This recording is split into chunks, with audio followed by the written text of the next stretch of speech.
CTET 2022-23 में होने वाली परीक्षा के लिए बाल विकास का कोर्स स्टार्ट कर दिया गया है, जिसमें कई सारे टॉपिक हमने करा दिए हैं और उसकी प्लेलिस्ट भी बना दी गई है, जिसका लिंक इस वीडियो के नीचे कमेंट बॉक्स में मिल जाएगा।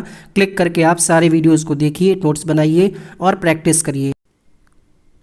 आज की इस वीडियो में हम बात करेंगे विकास की अवस्थाओं के बारे में। शैशवावस्था, बाल्यावस्था, किशोरावस्था, इसकी एज ड्यूरेशन क्या है और विभिन्न मनोवैज्ञानिकों के अनुसार किस प्रकार से इसका वर्गीकरण किया गया है, और इन अवस्थाओं के कुछ उपनाम हैं उसकी भी हम बात करेंगे, और लास्ट में कुछ आपको क्वेश्चंस भी हम कराएंगे। इस वीडियो को शुरुआत से अंत तक देखिएगा।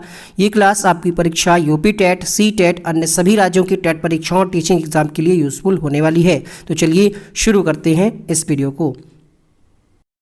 तो विकास एक सार्वभौमिक प्रक्रिया है, एक यूनिवर्सल प्रोसेस है। इसके अलावा विकास जन्म से ही यानी गर्भावस्था से ही विकास प्रारंभ हो जाता है और मृत्यु तक विकास की प्रक्रिया चलती है।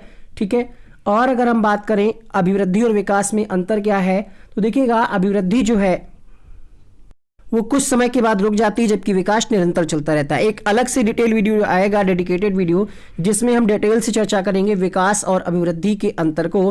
फिलहाल हम बात करते हैं कि यहाँ पे कॉलसैनिक ने किस प्रकार से वर्गीकरण किया है। प्रश्न आपसे पूछता है कि किस मनोवैज्ञानिक ने विकास का जो विभाजन है, वर्गीकरण है, वो 8 अवस्थाओं के रूप में किया है। तो इनका नाम आता है कॉलसैनिक। या फिर ऐसे प्रश्न पूछ सकता है कॉलसैनिक के अनुसार किशोरावस्था की उम्र क्या है, तो 12 से 21 वर्ष। कॉलसैनिक के अनुसार बाल्यावस्था की उम्र क्या है, तो वहां पे आप ऑप्शंस देखिएगा कि ऑप्शंस में क्या दे रखा है। जैसे मध्य बाल्यकाल कहते हैं 5 से 9 वर्ष। तो एक एक करके हम डिटेल से इसको समझेंगे। गर्भकालीन अवस्था जन्म तक, शैशवा काल अवस्था जन्म से 4 सप्ताह तक, पूर्व शैशवा काल 1 माह से 15 माह तक, उत्तर शैशवा काल 15 माह से 30 माह तक, पूर्व बाल्यकाल 30 माह से 5 वर्ष तक, मध्य बाल्यकाल 5 वर्ष से 9 वर्ष तक, और उत्तर बाल्यकाल 9 से 12 वर्ष तक। किशोरावस्था इनके अनुसार 12 से 21 है। ये प्रश्न पूछा जाता है, विशेष ध्यान रखिएगा। आगे बढ़ते हैं हम। अब देखते हैं यहाँ पे रॉश ने क्या वर्गीकरण किया। ये ज़्यादा चर्चित है और इसी से ज़्यादातर प्रश्न आता है। ठीक है। रॉश के अनुसार शैशवावस्था जन्म से 3 वर्ष मानी गई, और पूर्व बाल्याकाल, इन्होंने बाल्यावस्था को 2 भागों में बांटा है, पूर्व बाल्यावस्था और उत्तर बाल्यावस्था। पूर्व बाल्याकाल यानी पूर्व बाल्यावस्था 3 से 6 वर्ष तक, और उत्तर बाल्यावस्था 6 से 12 वर्ष तक। किशोरावस्था को उन्होंने 12 से 18 में रखा है। क्लियर हुई बात? इतनी इंपॉर्टेंट पॉइंट्स को आप अपनी कॉपी में नोट कर लें या फिर आप स्क्रीनशॉट ले लें। अब हम बात करेंगे हरलॉक ने किस प्रकार से वर्गीकरण किया है। तो हरलॉक ने क्या कहा, गर्भकालीन अवस्था जन्म तक, प्रारंभिक शैशवावस्था जन्म से 2 सप्ताह तक, उत्तर शैशवावस्था 14 माह से 2 वर्ष तक, बाल्यावस्था 2 वर्ष से 11 वर्ष तक इनके अनुसार है, और पूर्व किशोरावस्था इन्होंने क्या किया, किशोरावस्था को 2 भागों में बांटा है, पूर्व किशोरावस्था और प्रारंभिक किशोरा 3 भागों में बांटा है, पूर्व, प्रारंभिक और उत्तर। पूर्व में इन्होंने रखा 11 से 13 वर्ष, प्रारंभिक में रखा इन्होंने 13 से 17 वर्ष, और उत्तर किशोरावस्था में 17 से 21 वर्ष तक हरलॉक के अनुसार है। जो सामान्य अवधारणा है, मतलब जब ऑप्शन में ना ही हरलॉक लिख करके आए ना ही रॉश लिख करके आए, तो आप क्या लगाएंगे, ध्यान रखिएगा। यहाँ पे जब किसी का भी नाम ना लिखा हो तो पूर्व जन्म काल जन्म से पूर्वावस्था कही जाती है, शैशवावस्था जन्म से 6 वर्ष तक, बाल्यावस्था 6 से 12 वर्ष तक, किशोरावस्था 12 से 18 वर्ष तक, और प्रौढ़ावस्था 18 से ऊपर। ये आप अपने माइंड में रखिएगा। जब किसी का भी नाम ना लिखा हो किसी मनोवैज्ञानिक का, तो इस पैरामीटर के हिसाब से आप आंसर करेंगे। ठीक है। अब हम आज के इस वीडियो में डिटेल से बात करने वाले हैं शैशवावस्था के बारे में, जो कि जन्म से 6 वर्ष तक की है। ऐसे ही एक वीडियो में एक वीडियो आपको बाल्यावस्था का मिल जाएगा, एक किशोरावस्था का, और एक आगे इसके ऊपर की अवस्था से अगर प्रश्न आते हैं तो उसको भी कराया जाएगा। इसलिए आप चैनल को सब्सक्राइब कर लें। यूपी टेट की तैयारी कर रहे हो या फिर सी टेट की, किसी भी टीचिंग एग्जाम की, इसको आप जरूर देख लें। ठीक है। शैशवावस्था के कुछ अन्य नाम है यहाँ पे, जैसे शैशवावस्था को सीखने का आदर्श काल कहा जाता है, खिलौनों की आयु कहा जाता है, भावी जीवन की आधारशिला है क्योंकि ये एक तरीके से न्यू है बच्चे की, अतार्किक चिंतन की अवस्था है, जीवन का सबसे महत्वपूर्ण काल है, क्या है, शैशवावस्था। तो यहाँ से कोई भी एक प्रश्न बन सकता है कि सीखने का आदर्श काल किसे कहा जाता है, शैशवावस्था को, भावी जीवन की आधारशिला शैशवावस्था को, अतार्किक चिंतन की अवस्था शैशवावस्था को, खिलौनों की आयु शैशवावस्था, जीवन का सबसे महत्वपूर्ण काल शैशवावस्था। अब बात करते हैं इसकी विशेषताएं क्या हैं। तो विकास के विभिन्न पहलुओं यानी शारीरिक, मानसिक, संवेगात्मक, सामाजिक की दृष्टि से शैशवावस्था की कुछ विशेषताएं हैं। जैसे शारीरिक की अगर हम बात करें तो इस अवस्था में शारीरिक और मानसिक विकास काफ़ी तेजी से होता है। बच्चा जो भी चीज़ सीखता है उसको बहुत जल्दी समझ में आ जाता है, यानी यहाँ पे प्रोसेस क्या है, सीखने की प्रक्रिया तेज होती है। लिखा हुआ है पॉइंट नंबर 2 में कि सीखने की प्रक्रिया में तीव्रता होती है। बच्चा कल्पना जगत में विचरण करता है, सोचता रहता है, कल्पना करता रहता है, लेकिन यहाँ पे बच्चा तर्क नहीं लगा पाता, कल्पना करता रहता है। अर्थात हम ये कह सकते हैं इस अवस्था में बालक के अंदर कल्पना की अधिक सजीवता पाई जाती है, तरह तरह की कल्पनाएं करता है बच्चा। और आगे हम बात करते हैं, अगला पॉइंट है मूल प्रवृत्त्यात्मक व्यवहार। तो प्रश्न आपसे पूछता है कि किस अवस्था में बच्चे का मूल प्रवृत्त्यात्मक व्यवहार। अब मूल प्रवृत्त्यात्मक व्यवहार वो होते हैं जो बच्चे को जन्म से ही मिलते हैं। जैसे बच्चा अंगूठा चूसता है, कोई इसको सिखाया, किसी ने नहीं सिखाया, लेकिन क्या है वो अपने आप अंगूठा चूसता है। तो ये जो चीज़ें होती हैं, जैसे बच्चे को अगर भूख लग रही तो रोने लगेगा, किसी ने उसको सिखाया तो नहीं है। तो ये व्यवहार होते हैं मूल प्रवृत्त्यात्मक व्यवहार। और अगर उसको टाइम पे कुछ ना मिले तो गुस्सा भी हो जाता है, देखा होगा, बहुत तेजी से रोने लगना बच्चे का, या फिर उसके आसपास अगर कोई चीज़ रखी तो उसको मुंह में डाल लेता है। ये होते हैं मूल प्रवृत्त्यात्मक व्यवहार। तो ये किस अवस्था में बच्चा करता है, शैशवावस्था में करता है। दोहराने की प्रवृत्ति अधिक होती है। पांचवा पॉइंट है यहाँ पे कि बच्चे में दोहराने की प्रवृत्ति अधिक होगी। इस अवस्था में बच्चा अनुकरण के द्वारा सीखेगा। संवेगों का प्रदर्शन बहुत ही क्षणिक रूप से होता है, बहुत ही कम मात्रा में होता है। नैतिक भावना का अभाव पाया जाएगा, यहाँ पे लिख लीजिएगा कि नैतिकता का अभाव पाया जाता है बच्चे में। और बच्चा स्वयं केंद्रित रहता है इस अवस्था में, और इस अवस्था में बच्चे में काम प्रवृत्ति पाई जाती है। बच्चा इस अवस्था में दूसरों पर निर्भर रहता है, ठीक है। आत्म प्रेम की भावना इसमें ज़्यादा पाई जाती है। दूसरे शिशुओं के प्रति रुचि अधिक होती है बच्चे की, परंतु विषम लिंग समूह का निर्माण होता है। जिज्ञासा की प्रबल प्रवृत्ति पाई जाती है इस अवस्था में। बच्चा अकेले खेलता है, और अगर कोई फ्रेंड सर्किल है, कोई बच्चा आ गया साथ में, तो उसके साथ भी खेलता है। बच्चा स्वार्थी होता है, अगर उसके पास 2 टॉफी है, अगर उससे कहा जाए कि अपने छोटे भाई को दे दो या बड़ी बहन को, नहीं देगा, वो शौक केंद्रित होता है और स्वार्थी होता है इस अवस्था में। अपनी संवेदना व शारीरिक क्रियाओं के माध्यम से सीखता है बच्चा। सामाजिक भावना का अभाव पाया जाएगा यहाँ पे जे न्यूमैन की एक स्टेटमेंट है, परिभाषा है शैशवावस्था के बारे में। कहा गया कि 5 साल तक की अवस्था शरीर व मस्तिष्क के लिए सर्वाधिक ग्रहणशील होती है। फ्रायड ने क्या कहा, बालक को जो भी बनना होता है वह शुरुआत के 5 वर्षों में ही बन जाता है।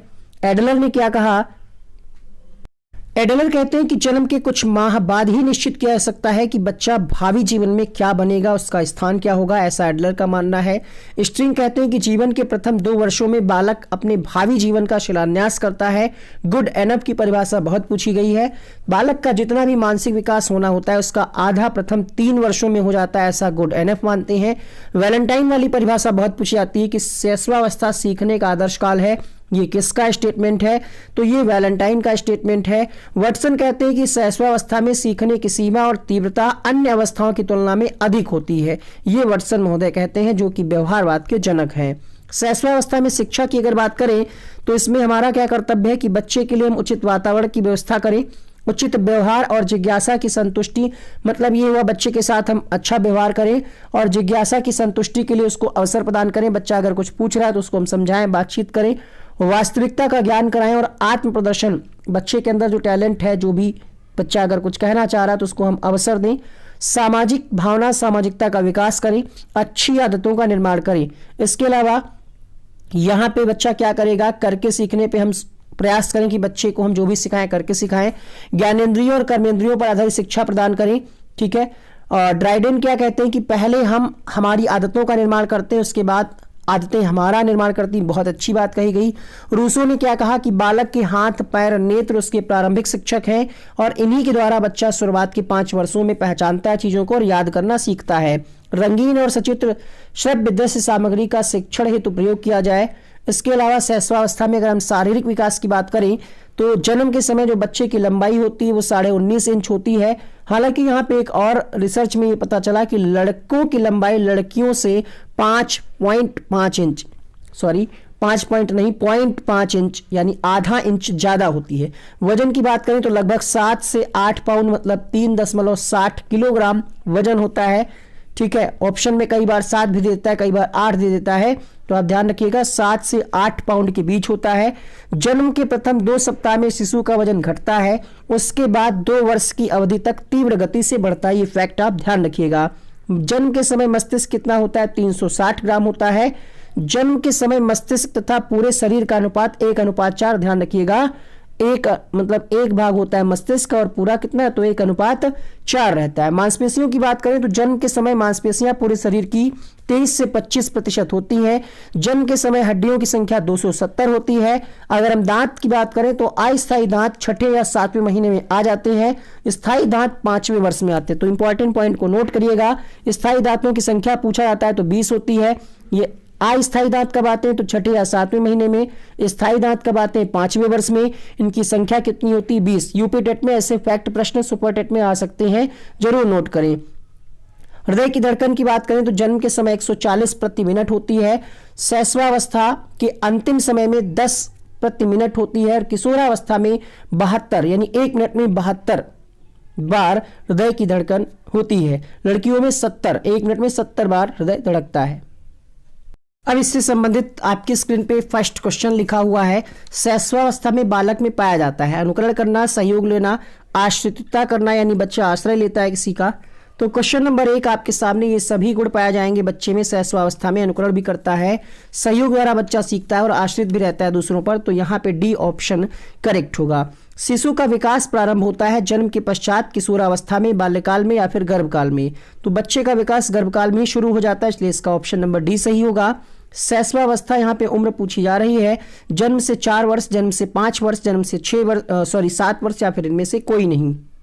क्वेश्चन नंबर 3 यहाँ पे दिए गए विकल्पों के हिसाब से हम लगाएंगे। जन्म से 5 वर्ष, ऑप्शन नंबर बी सही होगा। संवेगात्मक विकास में किस अवस्था में तीव्र परिवर्तन होता है? शिशु अवस्था, युवावस्था, बाल्यावस्था, किशोरावस्था। क्वेश्चन नंबर 4 आंसर होगा यहाँ पे संवेगात्मक विकास में, संवेगों में जो तीव्र परिवर्तन होता है वो होता है किशोरावस्था की विशेषता है। 4 का यहाँ पे ऑप्शन नंबर डी सही होगा। 5वां प्रश्न आपकी स्क्रीन पे, शैशवा काल में बालक का व्यवहार कैसा होता है? Question number 5। तो शैशवा काल में बच्चे का व्यवहार मूल प्रवृत्त्यात्मक होता है। डी विकल्प यहाँ पे सही होगा। अतार्किक चिंतन की अवस्था है 2 से 7, 7 से 12, 12 से 15, उपरोक्त में से कोई नहीं। तो जो शैशवा अवस्था होती है वही अतार्किक चिंतन की अवस्था होती है, इसलिए इसका आंसर होगा ऑप्शन नंबर ए अर्थात 2 से 7 वर्ष। फ्रायड ने काम शक्ति को क्या नाम दिया है? प्रश्न संख्या 7। संवेग, लिबिडो, नार्सिज्म या फिर उपरोक्त सभी। उत्तर होगा यहाँ पे लिबिडो, ऑप्शन नंबर बी यहाँ पे करेक्ट होगा। अगला प्रश्न देखिएगा, किशोरावस्था शैशवावस्था की पुनरावृत्ति है, ये किसने कहा? क्वेश्चन नंबर 8 आपके सामने, ये जॉन्स का कथन है, यहाँ पे पहला ऑप्शन करेक्ट होगा। अगला प्रश्न देखिएगा, खिलौनों की आयु होती है शैशवावस्था, पूर्व बाल्यावस्था, उत्तर बाल्यावस्था या फिर किशोरावस्था। क्वेश्चन नंबर 9 आपके सामने, इसका उत्तर आप सभी लोग कमेंट बॉक्स में लिखेंगे। क्वेश्चन नंबर 10 देखिएगा, निम्न में से कौन सी विशेषता शैशवावस्था की नहीं है?